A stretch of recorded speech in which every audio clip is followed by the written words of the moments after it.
Vamos caminhar um pouco. Coloque para mim a minha imagem na tela. Uma mudança de estação. Por que vamos falar sobre estação? Diga assim comigo: mudança de estação. Deus trabalha com estações. Deus criou o tempo, mas não está dentro do tempo. Mesmo Deus havendo criado o tempo, Ele não se limita ao tempo. Deus é atemporal, Ele está fora do tempo. Deus, quando olha para o tempo, Ele não vê passado, presente, futuro. Ele vê tudo agora, tudo hoje, nesse momento. E Deus cria o tempo, e nós falamos de estação, nós falamos de mudanças. Talvez você está no meio de uma transição de tempo na sua vida. Pastor, por que é importante entender as estações? Porque o tempo muda, e se você não mudar com o tempo muda sem você. Se o tempo mudou, você tem que mudar. Se a estação mudou, você precisa entender essa mudança de estação. Deus cria o tempo para uma única finalidade. Por que Deus criou o tempo? Para ter intimidade com o homem. Deus cria o tempo para estar em relacionamento com o homem. Por isso que o tempo de Deus, ele tem uma única base, fundamento, um único propósito: tempo de relacionamento. Deus não cria o tempo por criar, mas Ele cria o tempo com um propósito: estar em relacionamento com o homem. Daniel 2:21, você abriu? Você encontrou? Dá um glória a Deus, dá um aleluia. Eita, muito fraco, meu Deus. Você achou de verdade? Que bom, porque eu não achei ainda. Daniel 2:21. Ele 2:21. Ele muda os tempos e as estações, remove e estabelece os reis. É Ele quem dá sabedoria aos sábios e entendimento aos que conhecem. Quem tem o poder de mudar o tempo? O homem tem o poder de mudar o tempo? Aqui o profeta Daniel está dizendo: Deus tem um poder de mudar os tempos e as estações. O que o profeta Daniel está dizendo? Deus tem um poder de mudar. Ele transforma, Ele entra no nosso tempo e Ele muda. Então não sei qual é o tempo que você está vivendo e qual é a estação, mas eu sei que Deus tem o poder de mudar isso. Se Deus tem o poder de mudar, é porque Ele acessou. Como que Deus entra no seu tempo? Como que Deus acessa o seu tempo? Quando você dá o seu tempo para Deus, esse tempo de culto, o seu tempo de oração, isso vai gerar um acesso para Deus no seu tempo. Ele muda tempos e estações. Quer dizer que dentro do tempo, nós precisamos entender que tem algumas definições sobre o tempo. Primeira coisa, dentro do tempo tem estação. O que é estação? Estação, podemos dizer que é uma linha de tempo. Se você está vivendo um tempo, dentro do tempo tem uma estação. Nós estamos entrando logo mais no verão. Estamos na primavera, daqui a pouquinho entramos no verão. Então aquelas roupas de inverno vão começar a sair do guarda-roupa. Sabe a naftalina? Sabe o irmão naftalina, sabe? Vai ter que ir embora. Por que nós vamos mudar a vestimenta? Porque mudaram as... Oi? Então preste atenção, nós temos que entender as estações. Entender que a estação, ela é transitória. Nem sempre será inverno, nem sempre será verão. As estações mudam. Então pense na estação como uma linha de tempo. Nós temos uma linha e uma estação. Pastor, como é que eu provoco uma estação abençoada? Como é que eu faço com que a minha estação seja uma estação que Deus vem estar mudando? Entendendo ciclos. Estação é uma linha de tempo. Os ciclos, a vida é cíclica. Deus trabalha com ciclos. O ciclo é começo, meio e fim. Por exemplo, você pode estar num ciclo difícil. Quando você entra num ciclo, você tem que aprender a sair dele. Como que gera um ciclo difícil? Vamos lá. Como é que começou um ciclo difícil na vida do profeta Jonas? Você lembra? Tempestade, um bichinho incomodando ele, comendo lá a árvore que estava fazendo sombra, um vento quente incomodando. Como que Jonas entrou num ciclo difícil? Desobediência. Toda vez que você quebra princípios, você autoriza um ciclo difícil. Já notou que tem coisas que parece que nunca terminam? Já viu isso? Está sempre se repetindo. Meu Deus, quanta luta. Há pessoas que vivem ciclos definidos. Chega perto do final do ano, parece que um ciclo difícil começa. Dívida, doença, termina esgotado o ano. E a pessoa diz assim, sempre me acontece no final do ano. Ou então diz assim, eu sempre começo o ano sem recurso. Porque há um ciclo de dificuldade que se abriu. Então nós temos que entender que um ciclo de dificuldade se abre pela falta da fidelidade. Quando eu quebro princípios, eu ativo um ciclo de dificuldade.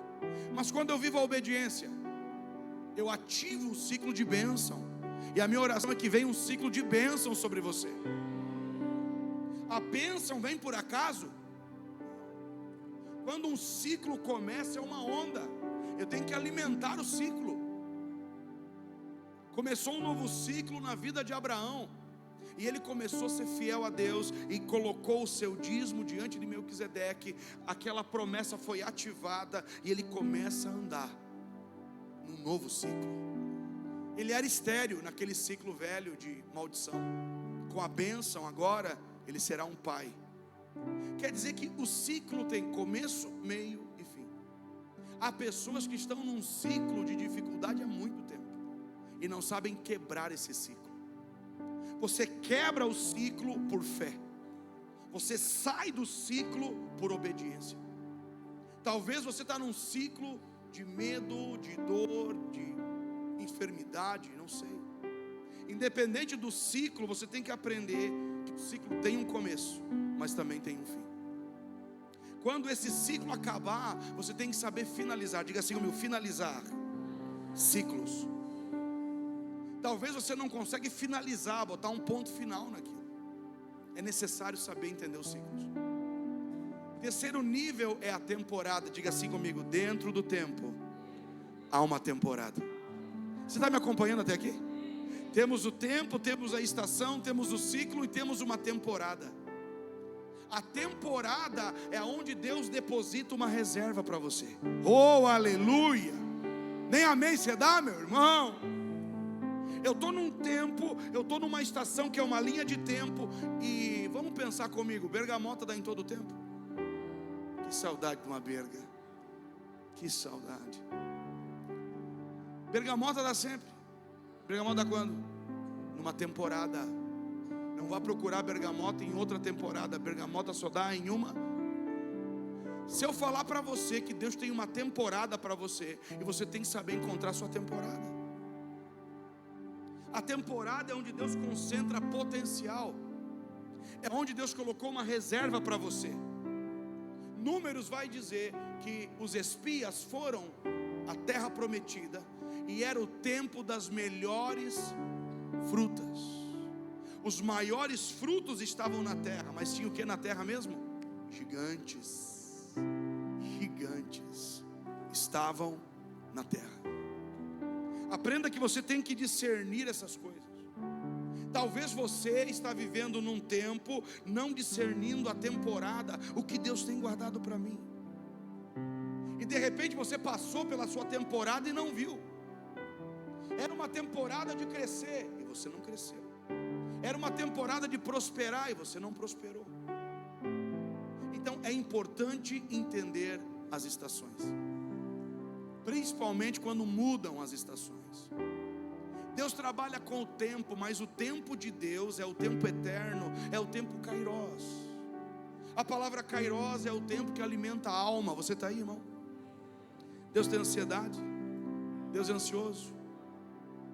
Deus trabalha num tempo eterno. No tempo de Deus é tempo de milagre todo dia.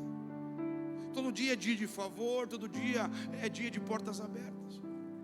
O tempo do céu é diferente do tempo da terra. E se eu falar para você que nós podemos viver o tempo de Deus aqui nesse tempo? Oi, você está aí?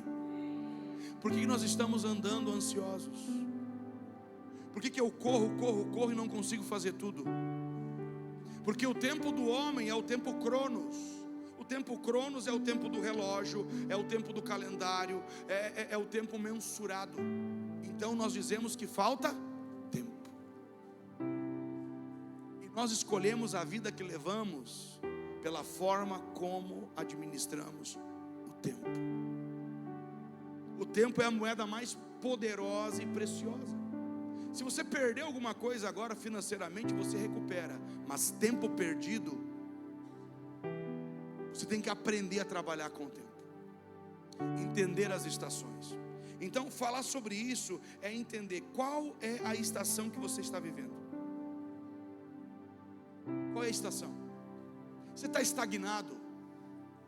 Pastor, eu vinha bem, agora parece que tudo travou.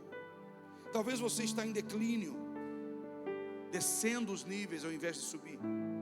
Talvez você está alegre, estou contente, estou alegre, mas talvez você está triste. Ou de repente você está numa crescente. Não estou correndo, não estou parado, mas estou numa crescente, passo a passo. Talvez você está sem esperança. Pastor, olhando para frente eu não vejo nada, não tem nada de bom para mim. Há diferentes estações. Você tem que entender em qual estação você está vivendo. Qual é a estação agora, atual da sua vida? Como que você chamaria essa estação? Alguns podem estar confusos também. Então, pensando nisso, eu quero que a gente vá para 2 Samuel 11. Glória a Deus, irmão, você está aqui, está feliz, acredito, não? 2 Samuel capítulo 11. Na época da primavera, no tempo em que os reis saem à guerra, Davi enviou Joabe e com ele seus servos e todo o Israel. E eles destruíram os amonitas e sitiaram Rabá. Mas Davi ficou em Jerusalém. Numa tarde Davi se levantou, note que era numa tarde. Levantou-se da sua cama, foi passear no terraço do palácio. E do terraço ele viu uma mulher que tomava banho. E ela era muito bonita. No tempo que os reis iam à guerra. Olha que interessante. Você tem que entender o poder de discernir as estações. Não era o tempo de ficar, era o tempo de avançar. Não era o tempo de cruzar os braços, era o tempo de fazer mais. E o rei Davi, o grande líder, o grande guerreiro, nessa primavera de batalhas, era tempo de ir, e diz que era na primavera. Perceba, há tempos de guerra, oi? E há tempos de paz. Você nunca terá paz se primeiro não viver a guerra. Nós estamos num tempo de guerra agora. Aqui estão alguns princípios para você entender as estações. No tempo de avançar, não fique parado. No tempo de crescer, não cruze os braços. Num tempo de guerra, não venha cantar uma musiquinha leve. É tambor, é batalha, é luta. Mas note, era na primavera. Na primavera as chuvas paravam e os caminhos ficavam mais secos, o que facilitava a movimentação. Era tempo de se movimentar e Davi ficou parado. Muitos de nós estão escolhendo um descanso perigoso, irmão. Sabe aquela ideia, já fiz tanto, agora é hora de parar. Cuidado. O que pode tirar você do lugar onde você tem que estar? Olhe para mim e perceba: Deus quer você em um lugar. E o que pode tirar você daquele lugar? Uma decisão errada. A única batalha que Davi perdeu foi a batalha que ele não lutou. Então talvez você está no meio de uma batalha, dizendo: acho que eu não vou lutar. Davi passou a sua responsabilidade para Joabe. Ele disse: você vai no meu lugar. Mas note, não era Joabe o rei, era Davi. Você não pode terceirizar a sua responsabilidade. Você não pode dizer: não, você faz, vai você. Não, tem coisas que são comigo. Homens da casa, tem coisas que são com você. Mulheres que estão aqui, tem coisas que é para você. Assumir responsabilidade. Mas Davi estava vivendo um momento que ele achou que ele não precisava ir. E aqui nasce algo perigoso. Ao invés de estar onde ele deveria estar, ele cai nesse descanso. Alguma coisa tirou Davi daquele lugar. E esse mesmo descanso, passividade, pode nos tirar do lugar que Deus nos quer. Davi era um perito em guerra, mas ficou em casa. Esse descanso perigoso. E Davi aqui, em vez de viver a sua missão, ele pratica omissão. O que é a omissão? É não fazer algo que deveria fazer. É decidir, irmão, é escolher não agir. A gente está vendo as coisas acontecer e se isenta. Não, eu não tenho nada a ver com isso. O pastor lança um projeto. Não, eu não tenho nada a ver com isso. Nós estamos num processo de guerra e alguns estão praticando a omissão. A omissão é saber que eu tenho que fazer algo e decidir não agir. Davi teria que ter agido, e a falta da sua ação acarretou para ele, acarretou um alto preço. Davi pagou um preço pela sua omissão. Cada vez que você tem que tomar uma decisão e não toma, você se omite. Omisso. Omissão, digo não para a missão. Prefiro o quê? Minha zona de conforto, vou ficar no palácio. É hora de parar, já liderei, eu já fiz, eu já toquei algumas coisas. Agora é hora de parar. Muito cuidado. Essa é uma área perigosa. É ficar ocioso. Diga assim comigo: ociedade. A pessoa está ociosa. Ah, pastor, eu estou parando um pouco, eu não oro mais. Ansiedade espiritual. Pastor, eu vou diminuir, sabe, a frequência na igreja. Eu vou só no domingo. Ou talvez vou num domingo sim ou não. Lá no Forte House, não vou mais também. Eu vou ficar ocioso. Olha o perigo de viver isso. Ficar de uma forma parada, desligada, desconectada do propósito. É o coração acomodado. Há pessoas que se acomodam. Deus colocou Davi naquele lugar, mas ele deveria ter avançado. Cuidado quando você já está num lugar que você diz: uau, já está bom. Muito cuidado. O conforto mata a fé. O conforto é uma zona que você entra e diz: já não preciso mais crescer. Davi passou por isso. E olhe bem, ele se levanta à tarde. Isso é hora de levantar? Isso é hora de levantar, irmão? Mas quem não tem nada para fazer? Quem não tem nada para fazer, vem um devorador. Escute, há um espírito devorador de tempo. Sabia que tem um demônio que come seu tempo? Sabia que há um espírito devorador de tempo? Você tem que aprender que talvez exista uma força contrária te destruindo por meio do seu tempo. Cada vez mais a gente vê as pessoas dizendo: não tenho tempo, não consigo, não posso ir, não posso fazer. Por quê? Estou cheio de demandas, muitas coisas para fazer. Davi entendeu que era melhor ficar com esse coração acomodado do que avançar. Algo interessante, levantou-se à tarde e caminhava pelo palácio. Caminhar sem propósito é perigoso. Diga: armadilhas. Tem gente caindo em armadilha porque está caminhando sem propósito. Eu vou ali para ver o que dá. Eu vou sair andando, sabe, para ver onde eu vou parar. Cuidado, pode parar até num lugar bem perigoso. Eu caminho com um propósito. Davi levantou a caminhar sem propósito, e encontrou uma coisa que não deveria ter encontrado: uma tentação. A casa do rei era uma casa alta, ele via todos os pátios. E Davi levantou e deu uma olhada assim: Betseba, Betsebona.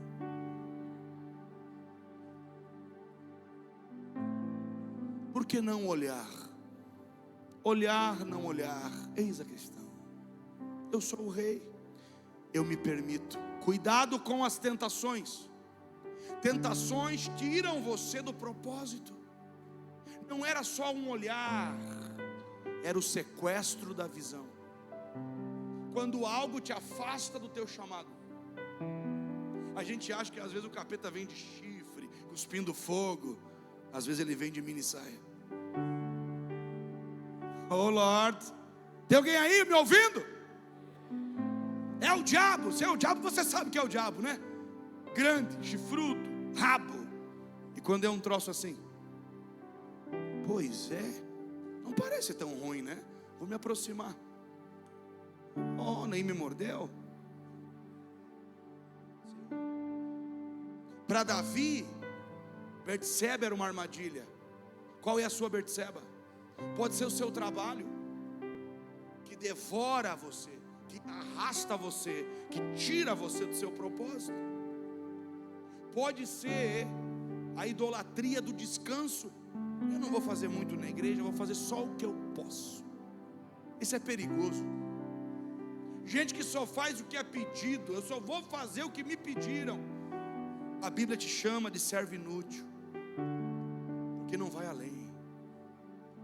Não, a minha escala eu compro. Não, no dia que eu preciso estar lá, daí conte comigo. Isso é um rei fora do seu lugar. Uma pessoa certa no lugar errado provoca isso aqui, irmão: confusão. Tem muita gente certa no lugar errado. Esse é Davi. Você está comigo aí? Davi teve o sequestro da visão, perdeu. Nós estamos numa estação de guerra e temos que cuidar com a passividade. Tem gente olhando para a guerra dizendo: eu vou esperar passar. Meu irmão, não vai passar. Você vai ter que enfrentar a guerra. Talvez a batalha pela sua família, e você não pode terceirizar essa responsabilidade. Talvez é uma guerra para crescer financeiramente. Cuidado com a mornidão. Davi estava dormindo. Quem dorme está morno. Gente morna é gente que um dia queimava e agora diz: eu já ouvi muito Deus. Lá em 1718. Só conta testemunho de 30 anos atrás. Não tem uma coisa nova para contar, porque é morno. Você lembra o que ele fará com os mornos? O morno faz Jesus passar mal e diz que ele vomita, porque é neutro. Quem é morno, ele vomitará. Tem gente que faz Jesus passar mal, dá um mal-estar em Jesus, não se posiciona, não se define, não sabe o que quer da vida. Não, nisso aqui eu vou ficar neutro. Igreja, nós não podemos ser neutros.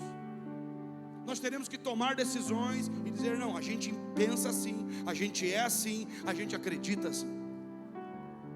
Há uma guerra na nossa nação e há pessoas de braço cruzado dizendo: alguém vai resolver isso aí. Eu estou diante de pessoas que podem resolver isso. Não se isente de um tempo de guerra. Essa é a primeira chave.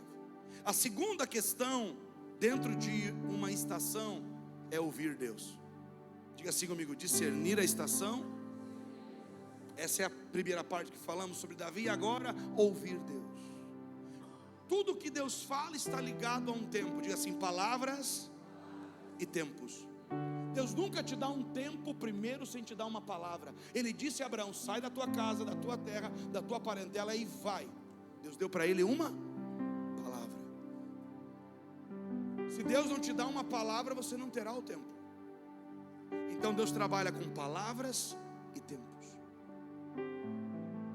Ouvir Deus é poderoso. Gênesis 26, 2. E o Senhor apareceu a Isaque e lhe disse, falou com ele: não desças ao Egito, habita na terra que eu te disser. Que poderoso.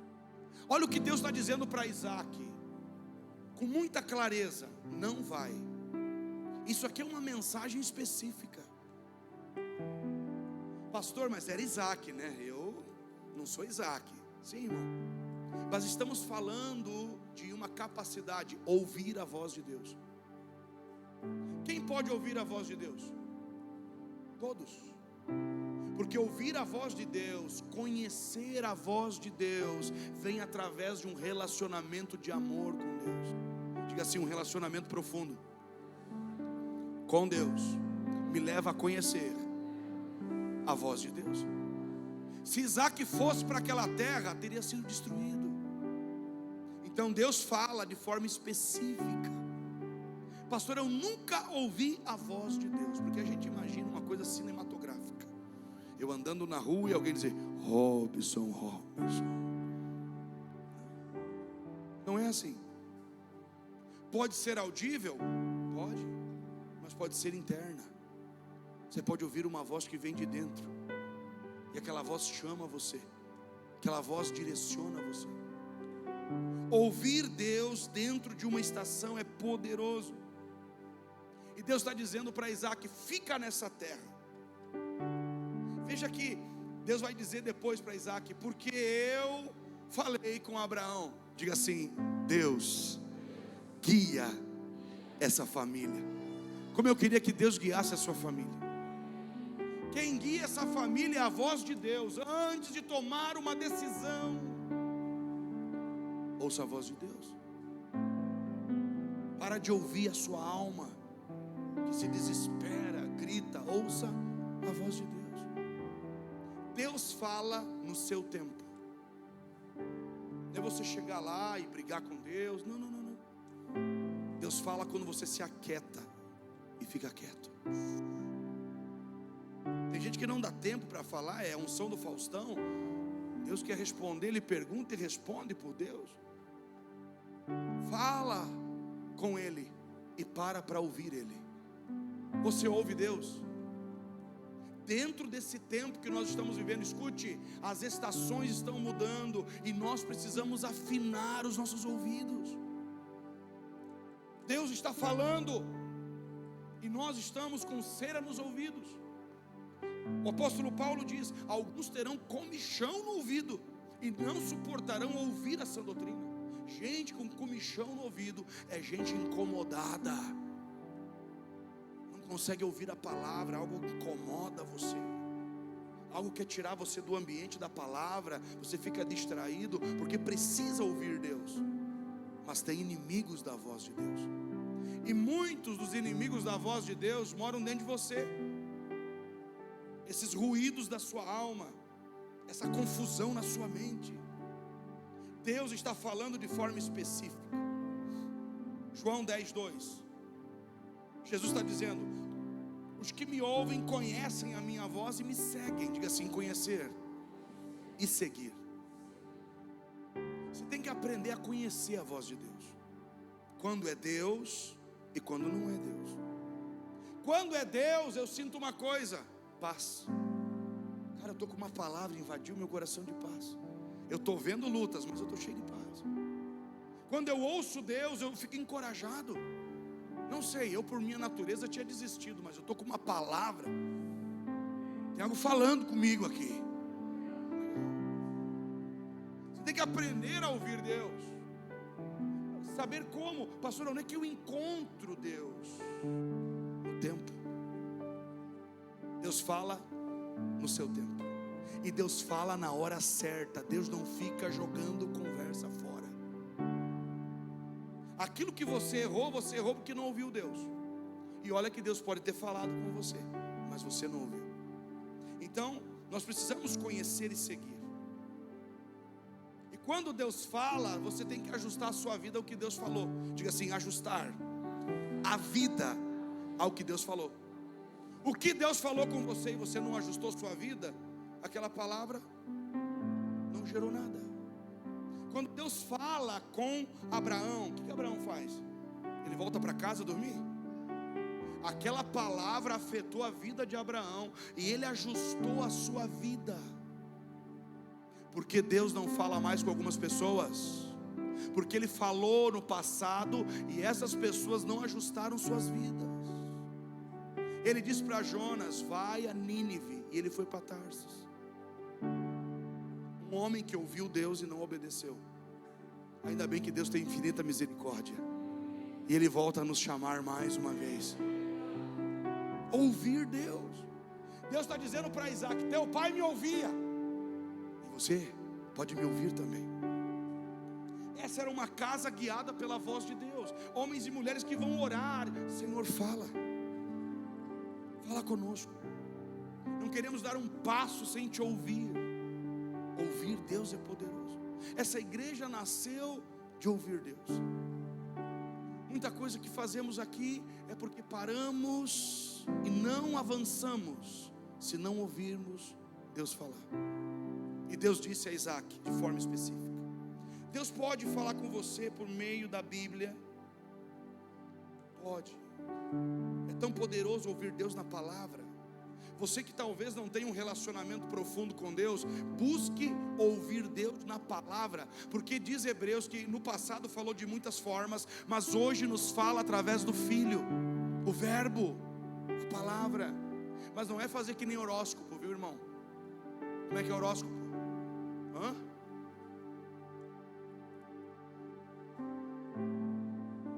Não gostei. Convertei-vos, raça de víbora. Essa aqui é para minha parente, aquela. Não vou falar da sogra, que a minha está aqui. Não põe a palavra na minha boca. Ela lá: amo você. Deus te abençoe. É assim que se ouve Deus? Isso aqui não é horóscopo. Você ouve Deus através da palavra, meditando. Já esteve lendo a Bíblia e de repente algo chamou a tua atenção?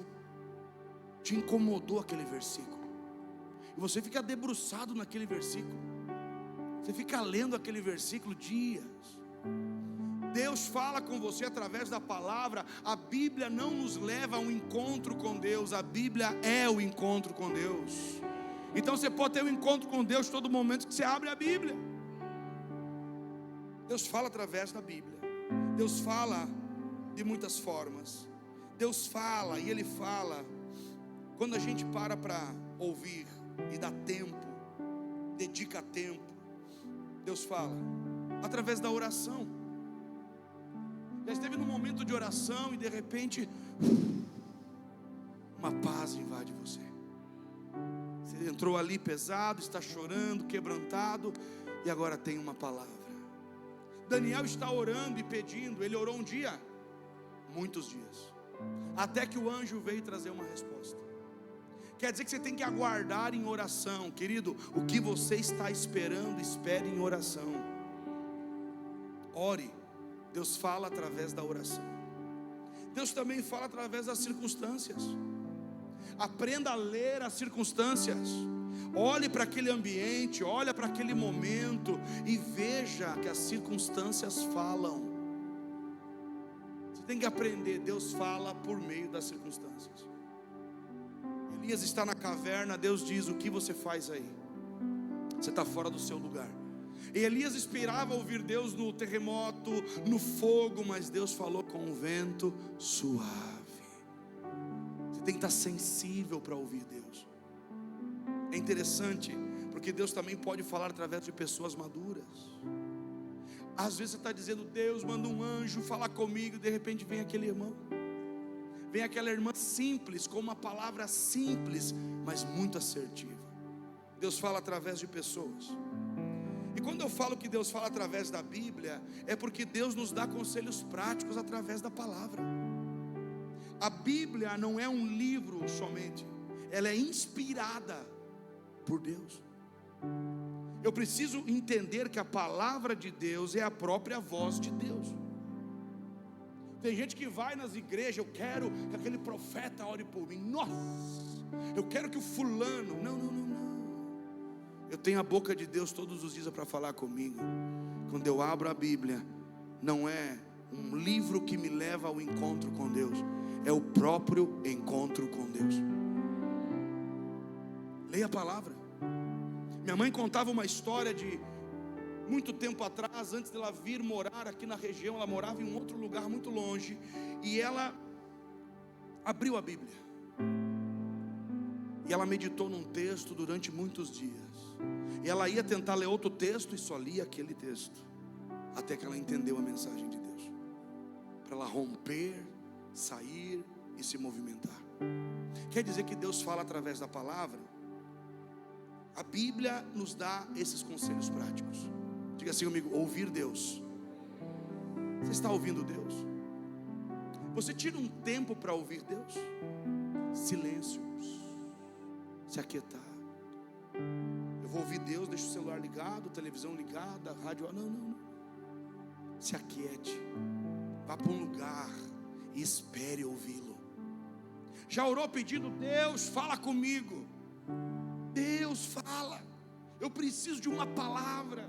E a gente imagina, né, vinha uma voz assim clara, e às vezes não é. Às vezes é como um vento suave que entrou no espírito, e você diz: eu entendi, Deus está falando aqui.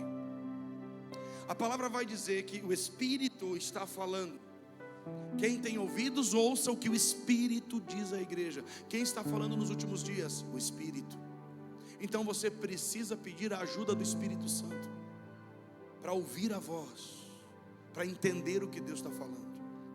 Outro ponto interessante, Gálatas 6:7, abra comigo aí. Outro princípio, além de ouvir a voz de Deus, é entender o poder da semeadura e da colheita. Gálatas 6:7, tudo o que o homem plantar, isso também vai fazer o quê? Colher. Plantou, colheu.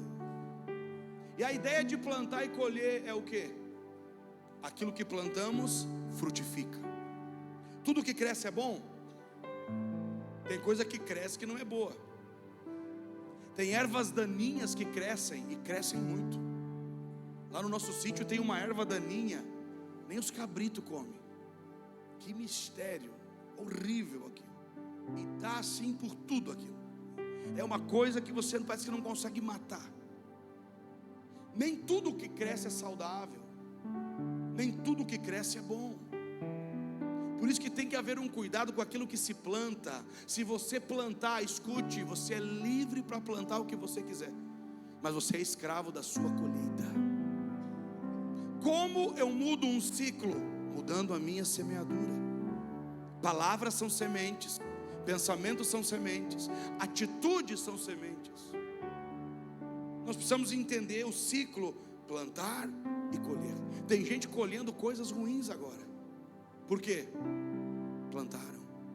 O que você vai colher na nova estação? O que você plantar agora. Por isso que nós podemos plantar o que quisermos. Você é livre para fazer isso, mas você não pode se ausentar da sua colheita. E a gente entende o plantar e colher como um ciclo de frutificação. Uma planta frutifica sozinha. O que a gente precisa fazer por essa planta? Cuidado, disciplina. E nós somos chamados a frutificar. Uma pessoa morta não frutifica. Uma pessoa que tem vida de Deus frutifica. Ela expande a vida. E frutificar tem a ver com um processo que envolve disciplina. Tem que regar a semente, sim ou não, irmão? Tem coisa na sua vida que morreu porque você não se dedicou. É mais fácil dizer que aquele projeto não era para você. Não era para mim, não. Faltou o quê? Disciplina. A semente era boa, mas você não teve cuidado com aquilo. O casamento frutifica, ele cresce, ele melhora, mas tem que haver disciplina. Outra questão importante é entender que as raízes determinam o fruto. Diga assim: as raízes determinam o fruto. É as raízes. Tem coisa que eu estou tratando o fruto, mas o problema é a raiz. Eu estou tratando, pastor, o efeito, mas tem uma causa. Raízes doente, fruto doente. Raiz fraca, fruto fraco. Salmo 92 diz: os que estão plantados na casa do Senhor florescerão. Aonde estão tuas raízes? Não, eu sou nômade. Hoje eu estou aqui, eu vou onde Deus me sopra. Cuidado, para produzir fruto tem que ter raiz. Gente sem raiz não produz fruto. A palavra raiz, radical, um discípulo. Raiz. O que é um discípulo raiz? Ele tem uma casa, ele não frequenta uma igreja, ele soma em uma visão. Oi? Os que estão plantados. Você está plantado nessa igreja? Você está com a gente até quando? Se a chapa esquentar, alguém começar a falar mal, já falam, né? Então isso não é novidade. Você vai estar onde? Plantados na casa do Senhor. Gente que não escolheu um lugar para se plantar não consegue frutificar. Fica mudando de casa, é o irmão cigano. Está lá, está aqui. Fica fazendo plano, nunca desmancha uma mala. Parece estar sempre de viagem. É perigoso isso. Para frutificar tem que se enraizar. Raízes profundas na fé, na oração, na comunhão. Você está aqui? Jeremias 17 verso 8. Olha o que diz Jeremias 17 verso 8. Jeremias 17 verso 8. Já vamos terminar, fique tranquilo. Olha o que diz lá, Jeremias 17 verso 8. Na tela, olha lá. Vai em nome de Jesus. Agora, isso. O homem que confia em Deus, ele é como a árvore plantada junto às águas, que estende suas raízes para o riacho. Não temerá quando vier o calor, pois a sua folhagem será sempre verde, e no ano da seca não ficará preocupada, nem deixará de dar fruto.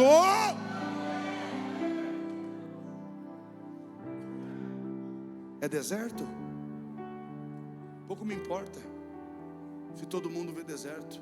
Minhas raízes encontraram o riacho. Eu vou me aprofundando até encontrar o fluir de Deus. O riacho aqui é a vida de Deus, é a presença de Deus, e sua folha será sempre verde. Dá uma olhada para o lado aí, vê se tem um defunto do seu lado. Que tem gente que parece um defunto, cara.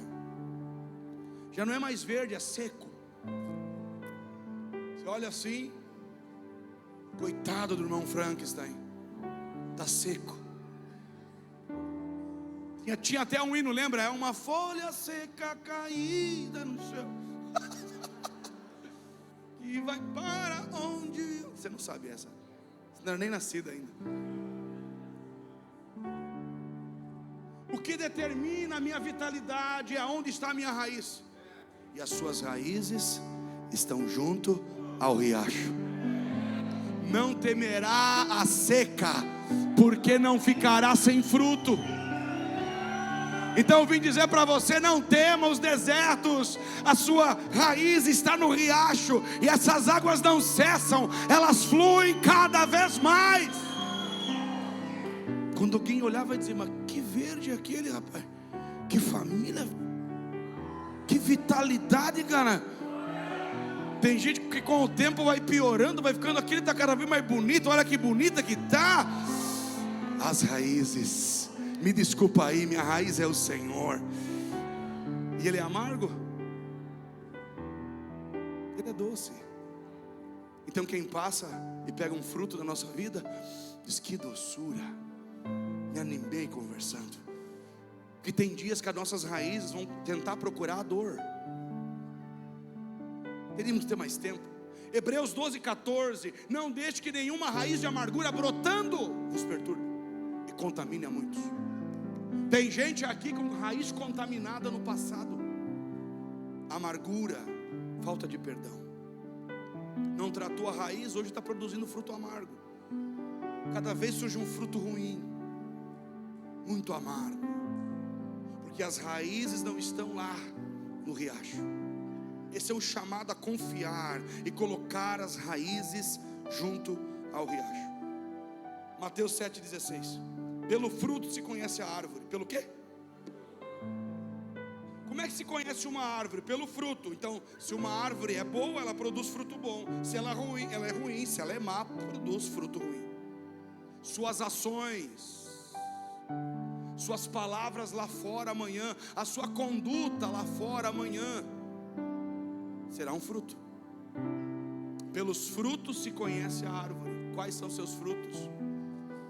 Se alguém olha para nós, vai dizer que somos o quê? Uma boa árvore? Se alguém olhar para os nossos frutos na família, na casa, nos relacionamentos, quais são os nossos frutos? E o fruto não cai longe. Então, pai amargo gera o quê? Filho amargo. Uma mãe azeda, amarga, gera um pezinho de boldo. Potencializado. O irmão boldo disse: misericórdia. Como é que eu faço para adoçar esse negócio, pastor? Deus é tão maravilhoso. João 15. Eu sou a videira verdadeira, aquele que está em mim. Eu olho e digo: você vai ter que dar mais fruto. O que ele faz? Ele nos presenteia. Cada vez que Deus quer te abençoar com uma estação frutífera, Ele te dá um presente. Qual é o presente? A poda.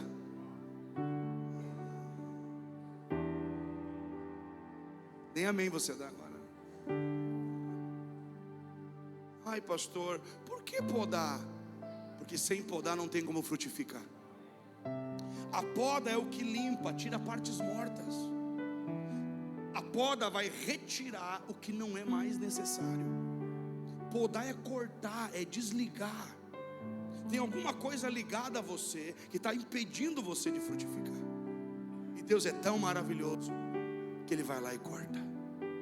Eu estava uma vez num pomar e recebi uma aula sobre a poda. E aquele homem com maestria, não é podar qualquer coisa, é tirar os parasitas. A árvore está saudável, mas se não podar pode morrer. A poda na hora é cortar alguma coisa. Irmão, imagina extrair. Já teve a dor da extração? Deus tirar de você algo que você ama. Deus tirar alguma coisa de você que você idolatrava. Deus vai lá e poda. Tinha uma amizade, Deus vai lá e podou. Eu tinha um desejo, eu gostava daquele lugar, Deus vai lá e podou. A poda é parte do processo para a frutificação. A poda estimula o crescimento, aumenta a produção de fruto, ajusta o tamanho e a forma. Quando Deus quer fazer você crescer, o que Ele faz? Ô Deus, o que mais você quer tirar de mim? Tem muita coisa ainda que está impedindo o seu crescimento. O que está impedindo o seu crescimento? Apresenta para Deus podar. Deus, corta isso na minha vida. Essa mentalidade, essa forma de ser, esse temperamento, esses galhos seco de uma árvore qualquer. Você lembrou dessa? Então esses galhos, quem não dá fruto dá o quê? Dá galho. Tem gente que só dá galho, não dá fruto, aí dá galho. Vive seco. O que está faltando para uma pessoa produzir fruto? Poda. Poda, irmão. Começa a entrar em um tempo de intimidade com Deus e Ele vai começar a cortar algumas coisas. E você acha que Ele vai cortar uma coisa, Ele diz: não é isso.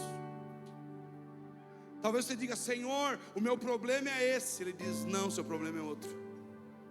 Ele poda exatamente as áreas que são necessárias podar, para ajustar o tamanho. Senão você acha que está muito grandão, muito fortão. Ele diz: você está fraco, porque tem alguma coisa em você roubando tua verdadeira forma. Quando poda, se tira deformidades. Aquilo que tem que ser removido são partes mal formadas. Tem coisas que Deus não vai curar, Ele vai cortar. Tem coisas que Deus não vai restaurar, Ele vai cortar. Então quando você tiver maturidade de fé, você vai orar: Senhor, pode podar. Eu aceito esse processo. É interessante pensar nisso. Sem a poda a gente vai levando fardos.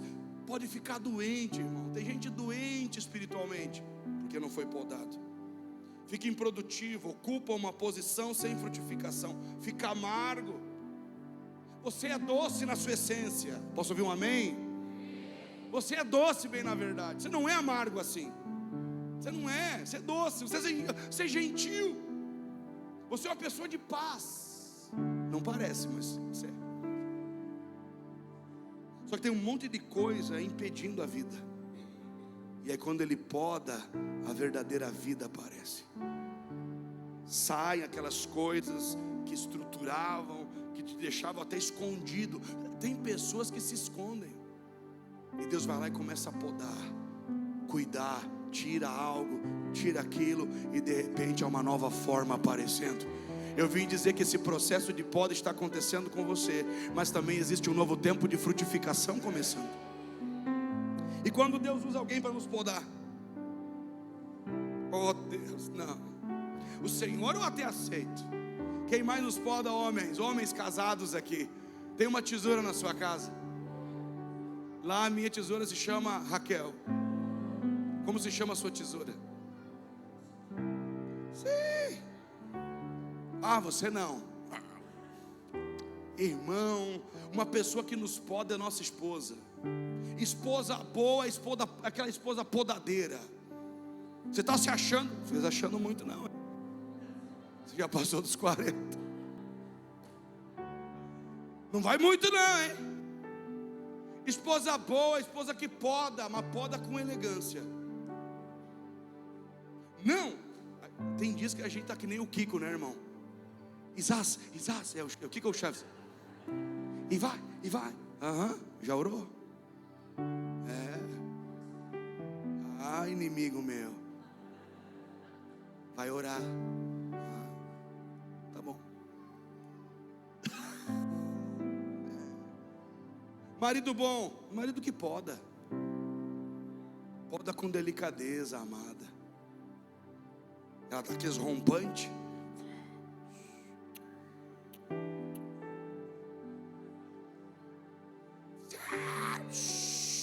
Nós vamos para o sushi.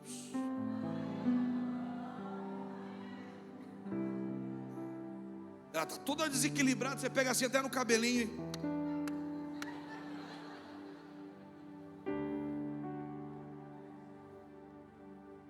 Fica esse dinheiro na beira da cama.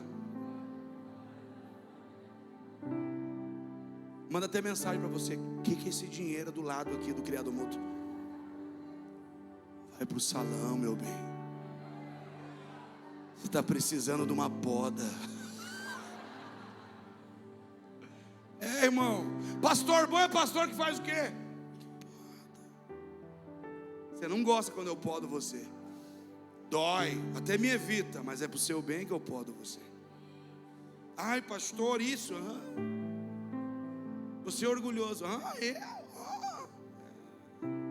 Você briga demais com as pessoas. A gente começa a tratar as pessoas.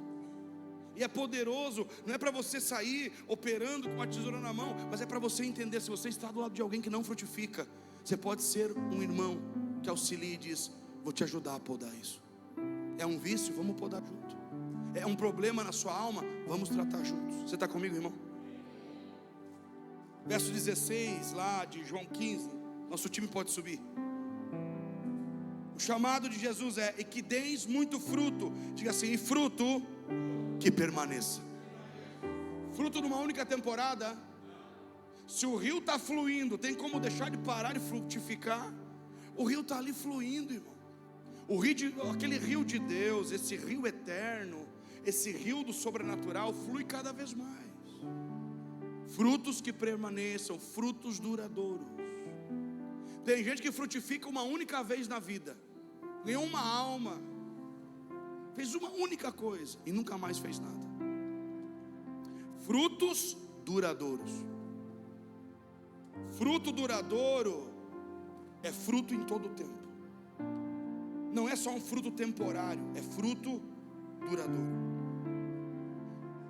O que resulta no fruto duradouro? Olha para mim. O fruto duradouro é resultado de uma vida centrada em Jesus. Se Jesus for o centro da sua vida, seus frutos serão duradouros. Duradouros. Não é uma temporada assim, uma não. Tem gente assim, nossa, esse ano aqui não frutifiquei ainda. Não, irmão, tem que frutificar. Todos os dias, todo momento. Frutos duradouros. 2 Coríntios 6,14. Algo importante também para você trabalhar nas suas estações. Coloca para nós na tela, 2 Coríntios 6,14.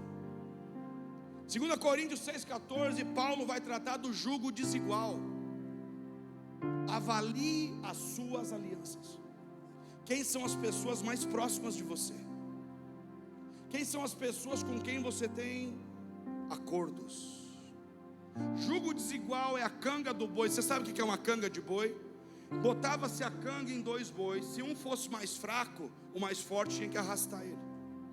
Se um não tivesse no mesmo ritmo do outro, um trabalharia mais do que o outro. Não entre no jugo desigual.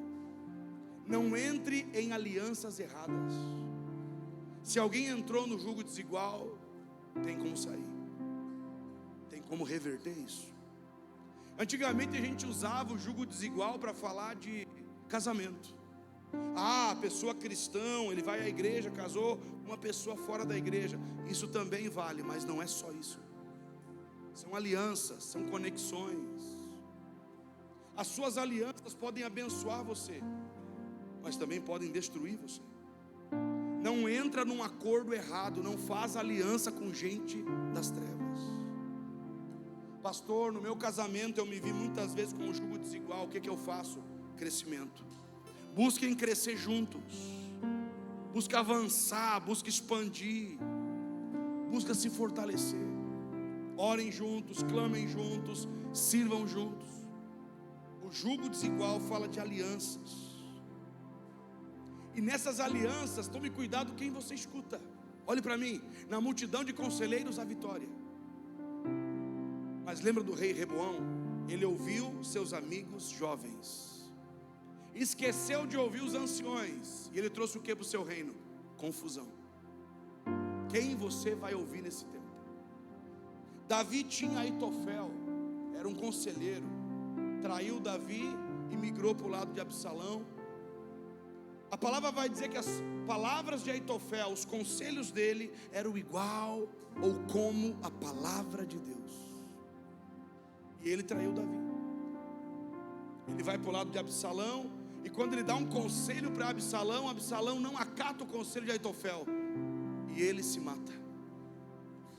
Há pessoas do seu lado, pessoas próximas, que podem talvez estar influenciando você de forma negativa. Há pessoas que podem ter traído você, e talvez você disse: eu nunca mais vou ouvir ninguém. Tome cuidado. Quando Deus quer te abençoar, Ele te dá uma nova aliança. Relacionamentos. Você está aqui, irmão? O jovem profeta ouviu o velho profeta e morreu. A gente tem várias experiências na Bíblia. Eu quero terminar aqui Mateus 16, 24. Coloca para nós na tela, Mateus 16, 24. O nível de sacrifício. Jesus disse: quem quiser me seguir, tome a sua cruz, negue-se a si mesmo e... Tem como seguir Jesus sem cruz? Tem como seguir Jesus sem cruz? Não tem como. E a cruz aqui fala do que? Sacrifício. Talvez você não quer mais sacrificar. Pastor, já sacrifiquei tanto na minha vida. Mas a cada nova estação, um novo nível de sacrifício. Sacrifício aponta justamente para crescimento. Tem como crescer sem sacrificar? Não tem como. O maior sacrifício hoje, sabe qual é o sacrifício hoje? A nossa vontade.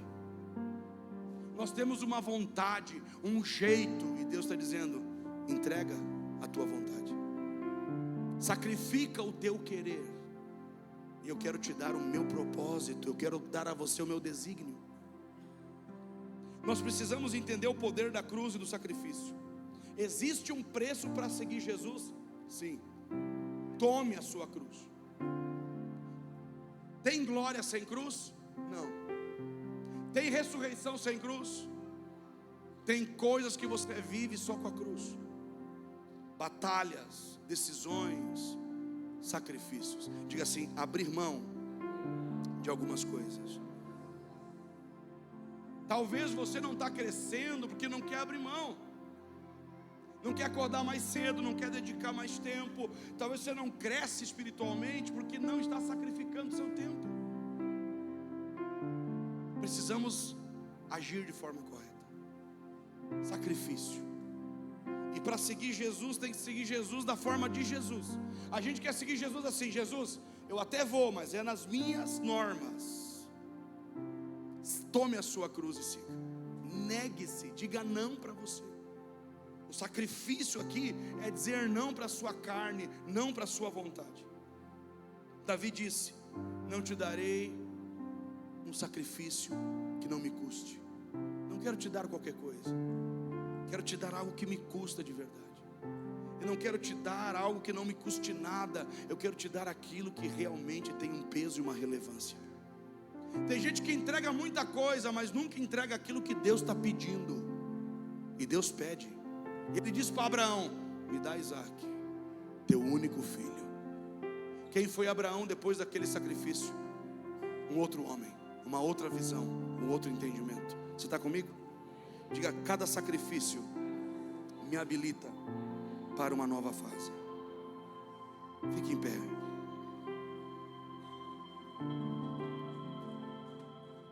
Pastor, eu